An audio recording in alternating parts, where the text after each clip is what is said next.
સુરત જિલ્લાના પલસાણા તાલુકાના 4 ગામના લોકો પૂજ્ય હરિબાવા ગોસાઈ ધામ મઢ મહેગામ 13મી પાલખી સાથે પદયાત્રા નીકળી।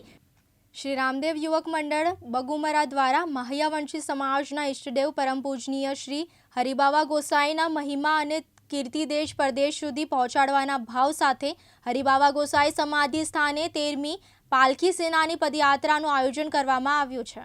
આ પદયાત્રા આજે તારીખ 13 ફેબ્રુઆરી 2026ના રોજ શુક્રવારના દિવસે સવારે 11 વાગ્યે પલસાણા તાલુકાના બગુમરા ગામેથી ભવ્ય રીતે નીકળી હતી।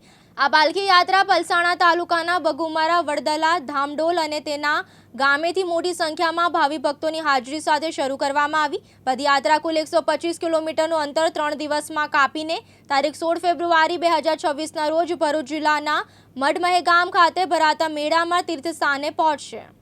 મારું નામ આકાશ ખંડુભાઈ સોલંકી। અમે શ્રી રામદેવ યુવક મંડળ બગુમરા દ્વારા છેલ્લા 12 વર્ષથી બગુમરાથી મઠ મેગામ પાલખી લઈને પદયાત્રા જઈએ છીએ। સૌ પ્રથમ મેગામ ખાતે જો કોઈ પાલખી લઈને પદયાત્રાની શરૂઆત કરી હોય તે શ્રી રામદેવ યુવક મંડળ બગુમરા દ્વારા કરવામાં આવી હતી। પાલખી લઈ યાત્રાનો અમે 4 રાત્રિ અને 5 દિવસની હોય છે।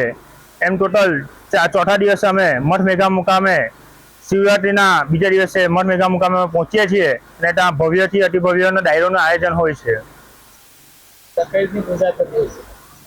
ત્યાં બાબાના મઠ મેગામ અમાસના દિવસે સમાધિનો દિવસ હોય તેમના આગલે દિવસે ભવ્યથી અતિભવ્ય ડાયરા સાથે સર્વ ભક્તો આવે છે અને હર્ષો ઉલ્લાસથી ત્યાં ભક્તો દર્શન કરે છે। રમેશ ખંભાતી, દિવ્યાંગ ન્યૂઝ, પલસાણા, સુરત।